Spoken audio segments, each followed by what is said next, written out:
Vamos a abrir la palabra en la primera epístola de Juan.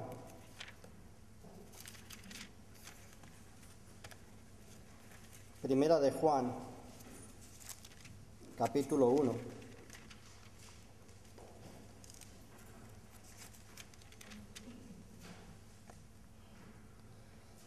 Vamos a leer capítulo 1 hasta el versículo 2 del capítulo 2. Dice así la palabra del Señor. Lo que era desde el principio, lo que hemos oído, lo que hemos visto con nuestros ojos, lo que hemos contemplado y palpado en nuestras manos tocante al verbo de vida, porque la vida fue manifestada y la hemos visto, y testificamos y os anunciamos la vida eterna, la cual estaba en el Padre y se nos manifestó. Lo que hemos visto y oído, eso os anunciamos, para que también vosotros tengáis comunión con nosotros, y nuestra comunión verdaderamente es con el Padre y con su Hijo Jesucristo. Estas cosas os escribimos para que vuestro gozo sea cumplido. Este es el mensaje que hemos oído de Él y os anunciamos. Dios es luz y no hay ningunas tinieblas en Él. Si decimos que tenemos comunión con Él y andamos en tinieblas, mentimos y no practicamos la verdad. Pero si andamos en luz como Él está en luz, tenemos comunión unos con otros, y la sangre de Jesucristo su Hijo nos limpia de todo pecado. Si decimos que no tenemos pecado, nos engañamos a nosotros mismos y la verdad no está en nosotros. Si confesamos nuestros pecados, Él es fiel y justo para perdonar nuestros pecados y limpiarnos de toda maldad. Si decimos que no tenemos pecado, le hacemos a Él mentiroso y su palabra no está en nosotros. Hijitos míos, estas cosas os escribo para que no pequéis. Y si alguno hubiere pecado, abogado tenemos para con el Padre, a Jesucristo el justo. Y Él es la propiciación por nuestros pecados, y no solamente por los nuestros, sino también por los de todo el mundo. Amén. Que el Señor bendiga su palabra. Vamos a orar y dejar en las manos del Señor al pastor. Sí, Padre, gracias te damos por Cristo Jesús, nuestro Salvador, porque gracias solamente a Él podemos tener el don de la vida eterna. Bendice, Señor, este tiempo, que sea tu palabra hablando a nuestro corazón. Que sea tu Espíritu Santo, Señor, ungiendo al pastor para poder compartir el mensaje que tú has colocado en su corazón para compartir con nosotros.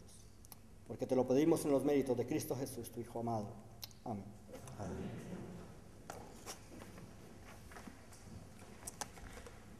Uno de nuestros problemas, no sé si a vosotros le habrá pasado, pero yo creo que a mí sí que me pasa.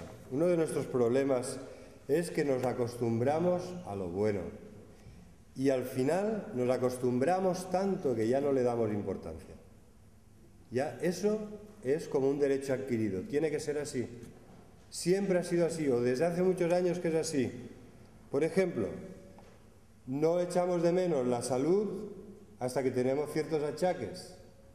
Yo durante años me he tenido que pensar, cuando se me caía algo, cómo me iba a agachar. Me lo pensaba antes de agacharme. Y según lo que fuera y según donde estuviera, o me ponía, hincaba una rodilla, o flexionaba las dos rodillas, o... ¿Por qué? Porque me dolía mucho, tenía lumbalgia crónica, muchos años, durante muchos años. No sé lo que ha pasado, pero Dios, bueno, ahora estoy bien, estoy bien. De vez en cuando me da un achaque fuerte, ¿os acordáis? Hace un año que estuve ahí 2 semanas fatal, pero eso es justamente para que no me olvide que estoy bien. ¿no? Y de vez en cuando tengo una achaque y me doy cuenta, mira, podría estar mucho peor. He estado durante años así, en plan crónico. Y pasa lo mismo, nos ha pasado lo mismo con lo de la crisis. Estábamos en un país que era la envidia de Europa, crecimiento, construcción por todos sitios, había trabajo para todos, llegaban cientos de miles de personas a trabajar a nuestro país y cada vez, ¿no? Y comprabas un pisito y aquello lo podías vender al cabo de poco tiempo y te habías ganado casi lo que te había costado. Y así estuvimos años y años y años. Y ahora que estamos en crisis nos acordamos con cierta nostalgia en este sentido, en este plano económico, de tiempos mejores. ¿Por qué? Porque es como que cuesta volver atrás, que cuesta ir a menos, que cuesta hacerse la idea de que ya no podemos seguir el ritmo que llevábamos durante tiempo y tiempo y tiempo. En la esfera de lo espiritual sucede lo mismo. A veces hemos dado por sentado que somos hijos de Dios, herederos, grandemente privilegiados y que nos lo merecemos, ¿no? Somos hijos de Dios, somos grandemente privilegiados, tenemos enormes privilegios porque somos objeto de la gracia de Dios, pero no porque nos lo merecemos, ¿no? Esa es la cuestión. De que si te acostumbras a ello y es como si fuera tuyo y aquello es derecho tuyo y es como si pudieras exigir, esto es mío, me pertenece, me lo he ganado. No es así, hermanos, es por gracia, por pura gracia. No nos lo merecemos. El Señor tiene misericordia. Por su misericordia estamos aquí, porque Él la renueva todas las mañanas de nuestra vida. Por su gracia hemos podido, después de circunstancias muy difíciles, hemos podido ver cómo el Señor iba y va edificando su iglesia. Sin grandes motivos de vanagloria, porque no hay nunca ningún motivo de vanagloria, nada justifica que nos vanagloriemos, pero incluso en esto el Señor, tan sabio, nos da lo que necesitamos en su tiempo, cuando lo necesitamos, de tal manera que siempre quede muy claro que es Él. Es Él quien edifica la iglesia, es Él quien trae a las personas, a los hermanos y a las hermanas. También es Él quien a veces dice, pues vosotros tengo otro plan, otro propósito, os necesito en otro lugar.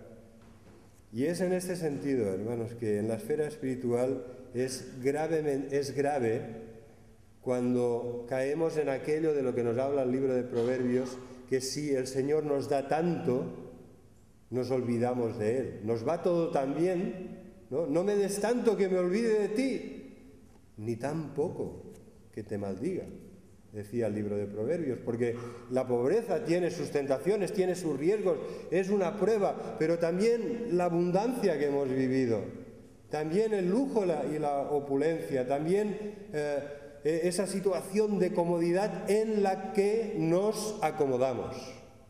Ahí está el problema. Porque Pablo decía, yo, por la gracia de Dios, he aprendido a tener abundancia y a padecer necesidad. En todo estoy acostumbrado.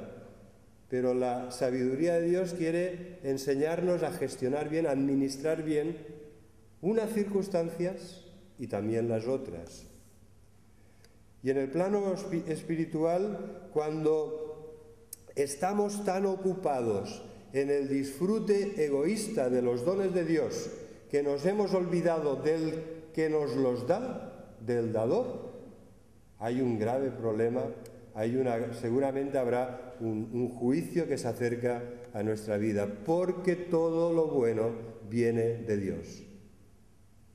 ¿Qué tienes?, pregunta Pablo, que no hayas recibido. ¿O acaso os habéis olvidado que toda buena dádiva y todo don perfecto viene de Dios, del Padre de las luces, en el cual no hay mudanza ni sombra de variación? Dios es inmutable. Dios nos ha bendecido con toda bendición espiritual en Cristo, pero es por pura gracia, no es porque nos lo merezcamos. Ni nos merecíamos la salvación antes de conocer al Señor, ni nos merecemos las bendiciones una vez le hemos conocido. Todo, absolutamente todo, es por gracia y por medio de la fe. Es nuestra fe sencilla la que glorifica a Dios y la que confía que es Él quien edifica la Iglesia, que es Él quien nos dirige, que es Él quien nos protege como un escudo protector, ¿no? Como el ángel de Jehová que acampa alrededor de los suyos y los defiende. Así que con esta consideración inicial vamos ahora a acercarnos a la palabra de Dios para ver lo que nos dice de la comunión. ¿Qué es la comunión con Dios? Es algo nuestro, ¿verdad? Es como un patrimonio al que ya estamos acostumbrados, quizá no lo estamos valorando como es debido. ¿Sabéis lo que es estar unidos al Dios Todopoderoso? ¿Sabéis lo que es? Claro que lo sabéis. Ser un miembro del cuerpo de Cristo, que es la Iglesia, y Él es la cabeza. Estar en Cristo, estar con Cristo, poder vivir para llegar a ser y para parecernos más a nuestro Señor y Salvador. Este es nuestro privilegio, pero no podemos dar por sentado que esto es así, que esto es normal y que en un sentido esto es nuestro patrimonio y ni siquiera damos gracias de lo muy privilegiados y de los muchos dones que hemos recibido en el Señor Jesucristo. Deberíamos vivir esta realidad de la comunión con Dios con mucha gratitud, con un corazón, yo no sé, a mí me cuesta un poco, pero deberíamos poder recuperar. Digo que me cuesta porque la edad yo creo que ya lo trae. Y también por personalidad, a algunos nos cuesta más que otros, pero deberíamos poder volver a recuperar la capacidad de maravillarnos de las cosas, de la salud, la mucha o poca que disfrutemos, de la vida, del tiempo, de nuestro esposo, de nuestra esposa, de nuestros hijos, de nuestros padres y madres y de nuestros hermanos de la Iglesia, ¿no? ¿Verdad? Cosas que ahí son tan tuyas como mías, pero ¿estamos dando gracias a Dios por ellas? O en un sentido nos levantamos y ni siquiera pensamos, y esto es normal, y no damos gracias a nadie de que esto sea así, de que somos personas privilegiadas que forman parte de la familia de Dios porque Él nos ama. Él es nuestro Padre y nos ama.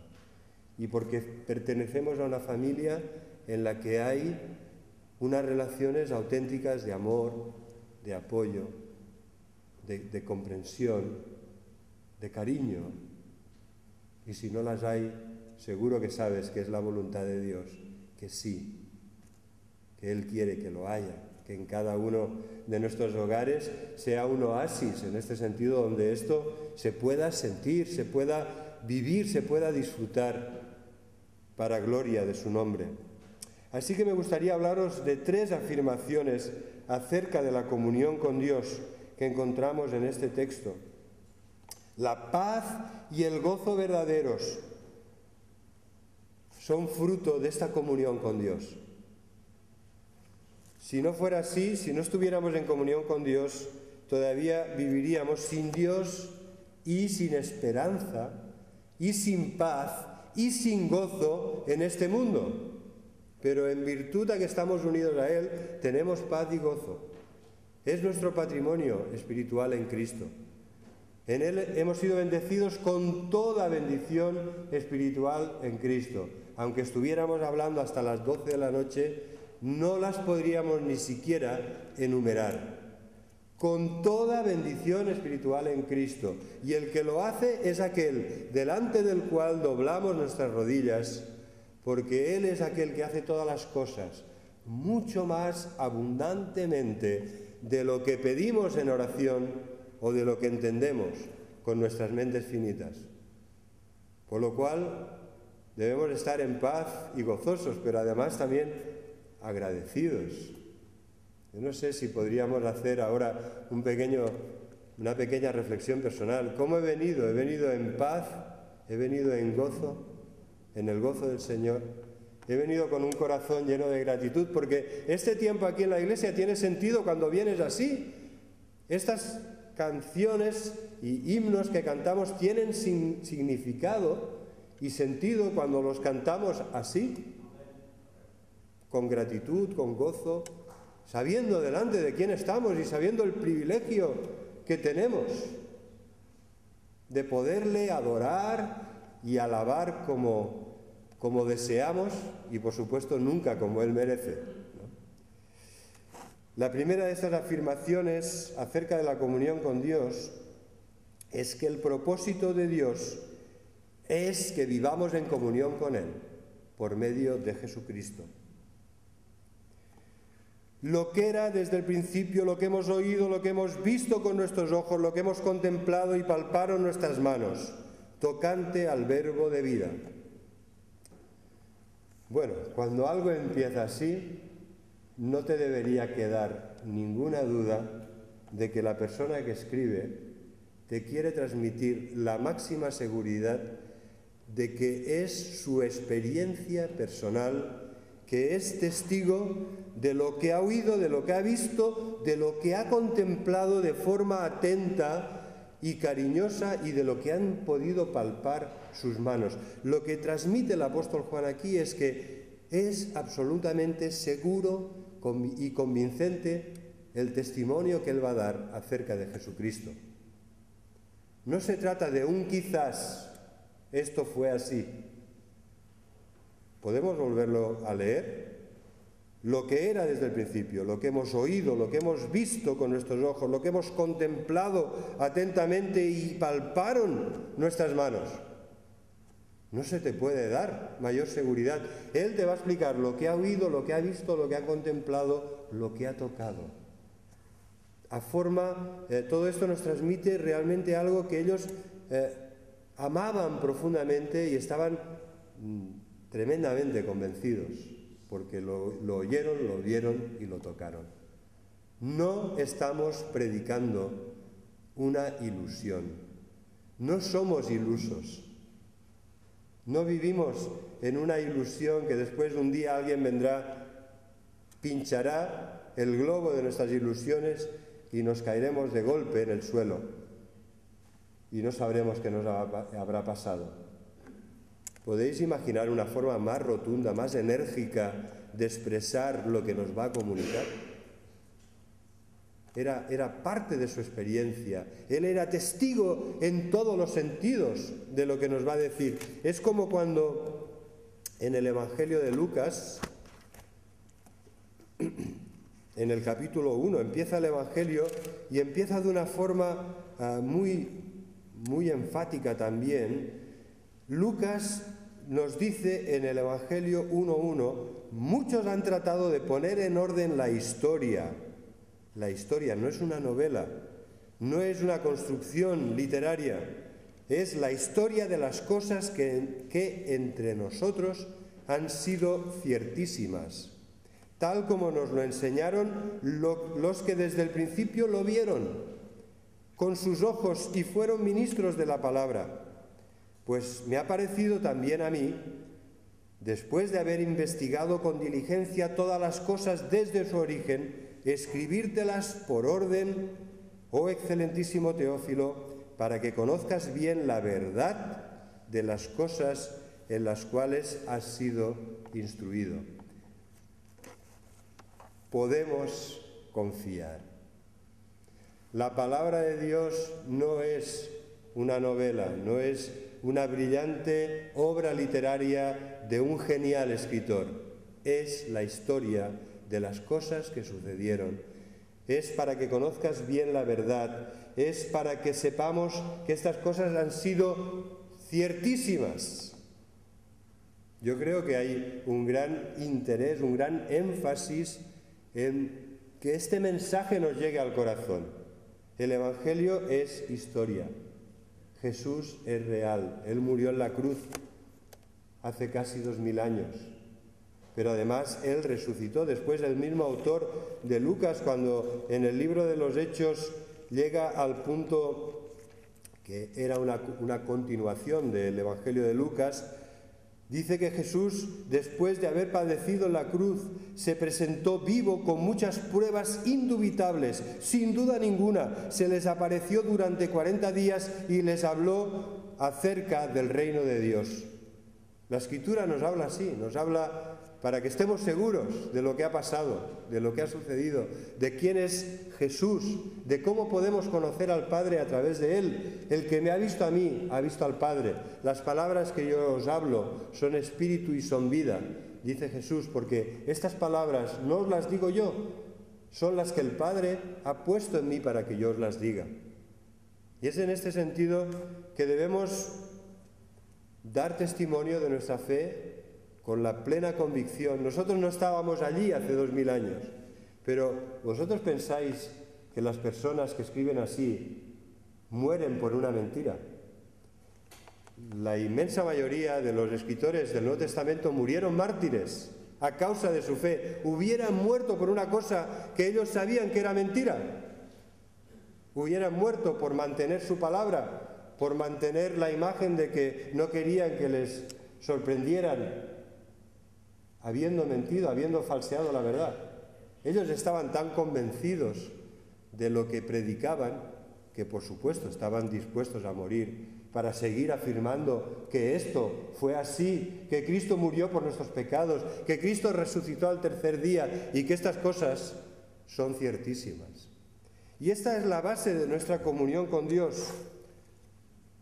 Cuando oímos el mensaje del Evangelio, reconocemos a Jesús como nuestro Señor y Salvador, como el Cristo de Dios, como el Rey que Él envió para salvarnos, la persona que Él ungió con su Espíritu de una forma muy especial para que fuera nuestro sacerdote e intercediera delante de Dios a nuestro favor, para que fuera el profeta, es decir, aquel que nos transmitía el mensaje de Dios, no solo con sus palabras, sino con todo lo que Él fue, con su carácter, con todo lo que Él hizo, con sus grandes milagros y señales.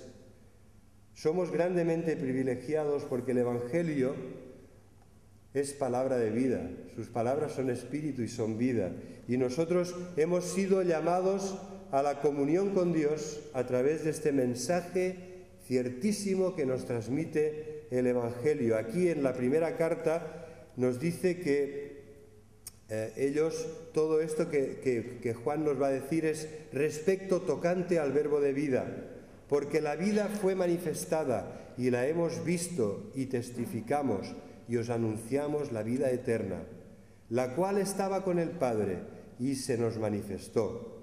Sí, lo que hemos visto y oído, eso os anunciamos, para que también vosotros tengáis comunión con nosotros y que sepáis que nuestra comunión es con el Padre y con el Hijo. Aquí hay dos grandes énfasis en este pasaje, es todo lo que Él ha experimentado, todo lo que Él ha visto, ha oído y ha vivido al lado de Jesucristo, y conectar todo esto con el mensaje que nos transmiten. Su objetivo, su propósito no era otro que comunicarnos fielmente lo que ellos vivieron, oyeron, vieron, palparon y experimentaron al lado de Jesús, el verbo de vida. Y esto lo hacen con el expreso propósito, versículo 3, de que también vosotros tengáis comunión con nosotros y que nuestra comunión es con el Padre y con su Hijo Jesucristo. Esta sería pues la primera afirmación, que vivamos en comunión con Él juntamente con Cristo. Las palabras que nos hablan de comunión en el Nuevo Testamento son las palabras que empiezan por CO. No sé si caéis en alguna de ellas. Por ejemplo, en castellano la palabra colaborador, que es una palabra muy bonita que hace referencia, el significado es estamos llamados a laborar, es decir, a trabajar junto a, ¿no? Al lado de. La colaboración implica un trabajo en equipo. Entonces, estas son las palabras que nos hablan de comunión en el Nuevo Testamento. Tanto en Romanos 6 como en Gálatas 2 se nos habla de que hemos sido juntamente con Cristo crucificados, juntamente con Él sepultados. y hemos sido juntamente con Él resucitados, levantados de entre los muertos y sentados a la diestra en los lugares celestiales. Nuestra unión con Cristo es lo que expresa esta comunión. La palabra comunión, ¿qué significa? Hablamos mucho de comunión. ¿Cómo podríamos describirla? Pues estas palabras del Nuevo Testamento la describen. La palabra comunión, yo me quedaría con dos, sobre todo con dos aspectos. El primero es la unión. La palabra comunión nos habla de unidad, de unión, ¿no? Nos habla de una unión compartida. No es un privilegio exclusivo tuyo o mío, sino que es un privilegio compartido. La comunión es el conjunto de todos los hermanos y hermanas en Cristo, de todas las épocas y de todos los lugares. Todos formamos parte del cuerpo de Jesucristo, de su iglesia, de su pueblo, de su familia. De esto nos habla comunión. Y la palabra comunión también tiene el otro aspecto, es el hecho de participar en común de algo. O sea, yo destacaría estas dos ideas, la idea de unidad y la idea de participar juntamente de toda una serie de bendiciones y de privilegios espirituales. Hermanos, si somos uno es porque tenemos un solo Padre, un único un único Señor y Salvador, un solo Espíritu que nos une y que se nos ha dado de beber a todos, ¿no? Esto es lo que significa el bautismo del Espíritu Santo. Hemos sido incorporados por Dios en el cuerpo de Cristo y Él nos ha dado a todos de beber de su Espíritu. Estamos inmersos en el cuerpo de Cristo y además estamos llenos, como el que bebe agua refrescante, del Espíritu del Señor. Y hay una sola iglesia, y hay una sola comunión, y hay una sola palabra. En este sentido, la palabra comunión habla de participar en conjunto de toda una serie de bendiciones y de privilegios espirituales. En este prólogo se nos habla de la fuerza de la experiencia personal con el Logos, la palabra de vida, el Verbo encarnado, nuestro Señor Jesucristo. Hay un estrecho paralelismo entre el Verbo encarnado y el Verbo escrito. En el libro de los Hechos de los Apóstoles, capítulo 15, versículo 6, se nos habla del Verbo de vida, pero no hace referencia al Señor Jesucristo, sino a la palabra del Evangelio. Hay una unión inseparable, íntima, orgánica entre el Verbo encarnado y el Verbo escrito. Esta palabra es la palabra de Cristo para nosotros. El mensaje de la Escritura no es otro, es unívoco, no es otro que Cristo, que Jesús es el Señor, el Cristo de Dios. El mensaje de la Escritura, hay un espíritu que da unidad a estos 66 libros. El espíritu de Jesús es el espíritu de la profecía, dice el libro de Apocalipsis. La vida manifestada es la vida eterna, es Jesús que estaba con el Padre, Él es la luz, Él es la vida, Él ha venido para darnos luz y vida y que tú puedas apropiártelo. Es el Evangelio, pero el Evangelio que nos llama al privilegio de estar con Dios, de estar en comunión con Dios. Sabéis, la comunión fraternal es un milagro, es un precioso tesoro. La comunión fraternal es posible solo, únicamente, cuando hay comunión espiritual con Dios. Es en la medida de que tú y yo estemos cerca del Señor, es en esa medida que también estaremos cerca y unidos unos a otros. Porque si tú te alejas y yo me alejo del Señor, pues estaremos también mucho más lejos el uno del otro. Es en este sentido que todo esto nos conduce al versículo 4. La comunión tiene un propósito final y este es el orden divino. La palabra encarnada nos transmite la palabra escrita del Evangelio que es proclamado, que es anunciado, para que tengamos comunión y para que tengamos gozo. Y este es el orden. No podrás alcanzar el gozo, la felicidad, la dicha, la plenitud, si no encuentras primero la comunión con Dios y si no respetas y amas y cultivas la comunión con tus hermanos y hermanas en Cristo. ¿Qué le sucede a un tronco cuando lo apartas del fuego?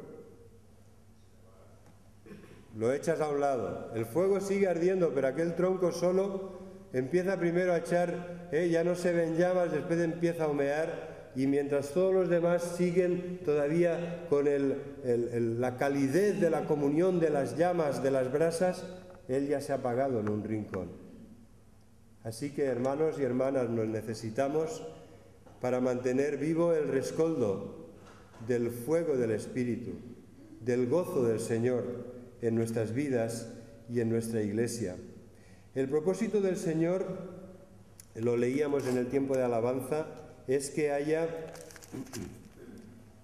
Mirad cuán bueno y cuán delicioso es habitar los hermanos juntos en armonía.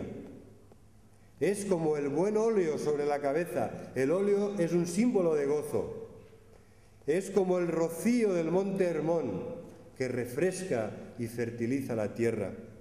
Dice el Salmo 133 que cuando hay unos hermanos que viven juntos en armonía, allí envía bendición el Señor, bendición y vida eterna.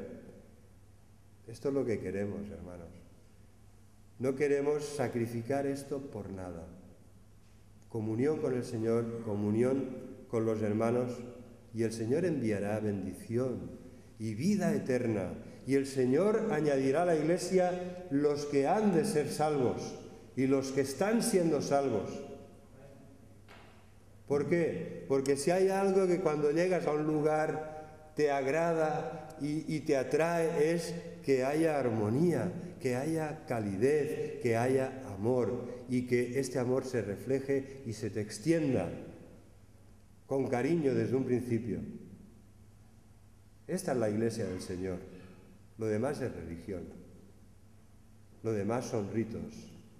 Lo demás son muchas otras cosas, pero cuando entras en un lugar y se siente la presencia del Señor, el amor del Señor, el gozo sincero en los rostros, que no nos han entrenado para sonreír. Si sonreímos es que nos sale del corazón. Y esto las personas que vienen lo notan. El Señor dice, mirad, mi propósito para vosotros, decía Jesús, justo antes de ir a la cruz, un poco después del Domingo de Ramos que hoy celebramos, en esa conversación de despedida con sus más íntimos y allegados colaboradores, los apóstoles, ¿qué les dijo? Yo soy la vid verdadera y vosotros los pámpanos. Si permanecéis en mí, llevaréis fruto. Hemos estado en el retiro en un lugar precioso, lleno de viñas, al Panadés, todo lleno de viñas. Qué ilusión nos hacía cuando veníamos de Canarias, íbamos a casa de mi cuñado y mirábamos así, anda, pero si no se ve el mar. Todo era un mar verde de viñas y de suaves colinas, de rocas calcáreas. Qué bonito. Ahora, en esta época del año, que ya empieza la primavera a hacerse notar y todo está floreciendo, sin embargo, te llama la atención, las viñas están todavía, solo tienen el tronco y 4 ramitas cortas, así que les dejan para que cuando salgan las uvas tenga mucha fuerza, ¿no? Después, estas pequeñas ramitas se harán muy largas, son los sarmientos, y de ellas van a colgar racimos hermosos de uva, que tienen toda la vitalidad de esta tierra y de la cual después sacarán muy buen vino. Pues qué bonito cuando el Señor bendice una iglesia con su presencia y Él nos da esta bendición de que podamos llevar fruto, de que cada una de nuestras vidas, aunque ahora parezcan secas, y sean realmente frágiles y cortas, ¿no? Que después seamos vides frondosas, sarmientos cargados de racimos de fruto. Qué bonito. Y dice el Señor, sois mis amigos, porque yo os estoy diciendo cuál es mi propósito para vosotros. Os voy a bendecir, sois mis amigos, vais a llevar fruto. La condición es que permanezcáis en mí, es otra forma de expresar, que permanezcáis en comunión conmigo. Si queréis llevar fruto, no hay otra manera de llevar fruto. Tenéis que estar unidos a mí, en comunión conmigo. Y cuando esto es así, dice Jesús, vuestro gozo será pleno. Me gustaría leerlo literalmente, como lo explica el Señor Jesús en esta preciosa figura de la vid y los pámpanos, los sarmientos cargados de fruto, de racimos de uva. Si guardareis mis mandamientos, permaneceréis en mi amor, así como yo he guardado los mandamientos de mi Padre y permanezco en su amor. Estas cosas os he hablado para que mi gozo esté en vosotros y vuestro gozo sea pleno, sea un gozo intenso, pletórico, ¿no? Cumplido, no le falta completo, no le falta nada. Este es el propósito del Señor para nosotros y me gustaría que nos hagamos una breve reflexión con la cual acabaremos. ¿Este mensaje os parece revolucionario? ¿Os parece un mensaje, wow, lo que he aprendido hoy, lo que he sabido, lo que hoy he conseguido saber, ¿no?, de este tema? ¿Os parece así? En un sentido no, ¿verdad? Algunos decís que sí, pero otros decís, no, esto yo ya lo sé. Claro que ya lo sabemos, ¿no? Pero, a ver, vamos a ponernos en la posición de aquellos que recibieron esta carta. Muchos eran judíos y habían recibido la ley de Dios, habían recibido la palabra de Dios, eran depositarios de este tesoro, de este privilegio. Y sabían que Dios es un Dios santo. Nosotros también lo sabemos, que Dios es santo, que no hay en Él ninguna tiniebla, lo acabamos de leer. Dios es luz. La luz quiere decir que Dios se revela, que Dios nos comunica la verdad, pero también, simbólicamente hablando, la luz nos habla de pureza.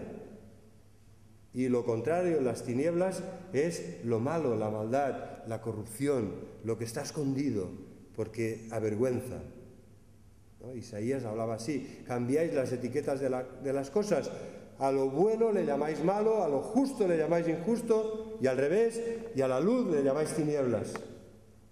Entonces hay dos simbolismos en la luz: la veracidad, la verdad, el testimonio fiel, pero también la santidad, la pureza.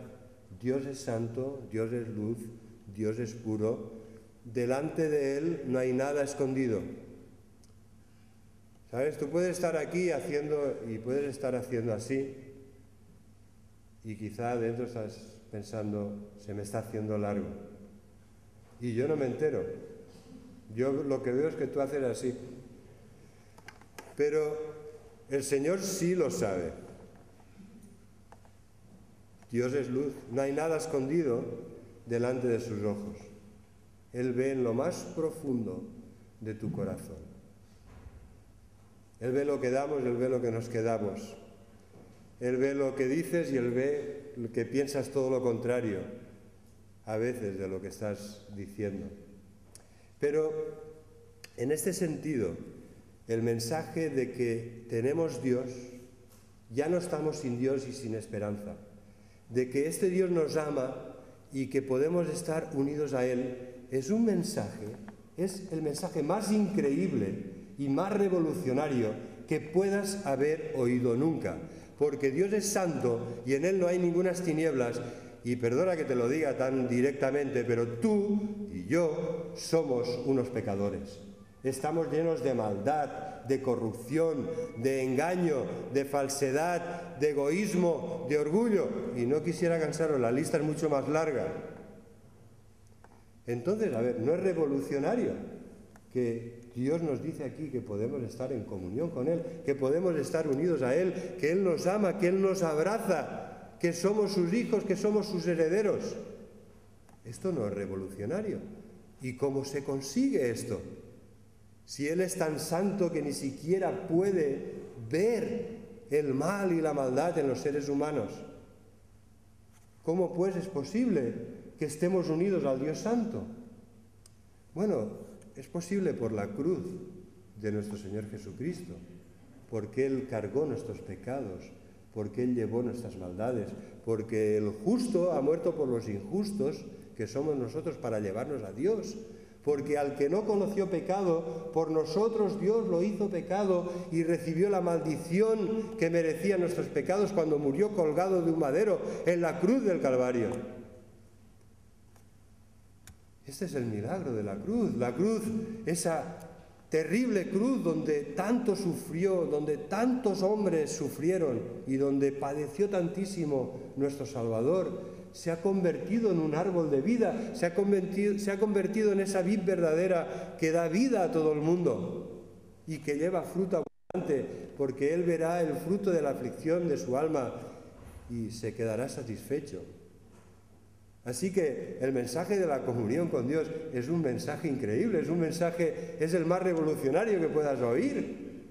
Resulta que que por la gracia de Dios y por la obra perfecta de la redención que es en Cristo Jesús, podemos tener relación, podemos estar en comunión, participamos de todas las bendiciones de los que están unidos a Dios por medio de Jesucristo.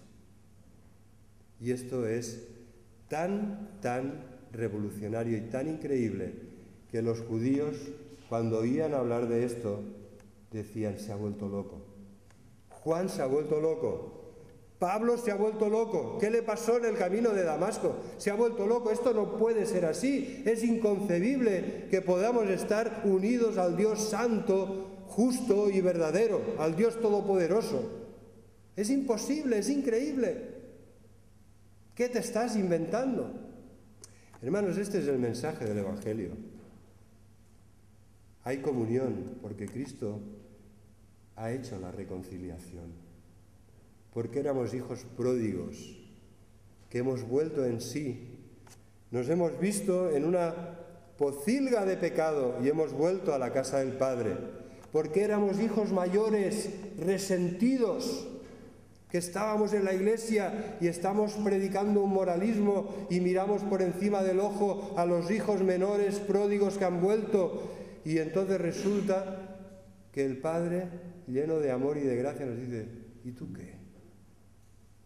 ¿Os habéis planteado? Podríamos volver a leer cuántas veces en el Evangelio de Lucas aparecen personajes que dicen: yo soy bueno, yo soy justo, yo he obedecido la ley, yo es que no necesito médico ni salvador alguno. El hijo mayor,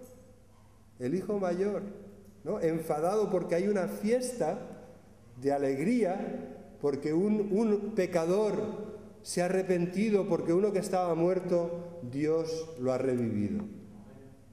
Y es en este sentido que el mensaje de la comunión, por medio de la propiciación, porque Cristo es la expiación de nuestros pecados, Él los cubre con su sangre, Él los borra, Él los aleja infinitamente de nosotros, Él hace la paz con Dios, ofreciéndose y sacrificándose en su lugar, en nuestro lugar. Y ahora está constantemente pidiéndole al Padre, como una viva oración a la diestra del Padre, pidiendo por ti y por mí. Espero que salgamos de aquí con un corazón lleno de gratitud y lleno de gozo, porque somos hijos que han vuelto a la casa del Padre, porque somos hermanos mayores a los que Dios ha abierto los ojos y hemos dicho: Padre, perdóname, yo también me uno a la fiesta, porque yo también soy pecador, porque yo también estoy lleno de egoísmo, de resentimiento, de envidia, de cosas que necesitan ser perdonadas. Que el Señor nos ayude y nos bendiga.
palabra. Gracias por esta certeza que tú pones en nuestros corazones por tu Espíritu. Gracias, Señor, porque sabemos que estamos en la verdad de tu palabra, en la verdad de la palabra encarnada, del verbo de vida, de nuestro Señor Jesucristo, que desde el principio era Dios y estaba con Dios y daba testimonio de Dios. Era la luz, la vida de los hombres. Señor, este es el mensaje que no solo estamos gozosos de haber oído, sino que queremos pedirte que tú nos ayudes a proclamar, Señor, en comunión contigo, llenos de tu Espíritu, ser privilegiados y portadores de esta palabra de vida que es el Evangelio, a los que tú pongas en nuestro camino.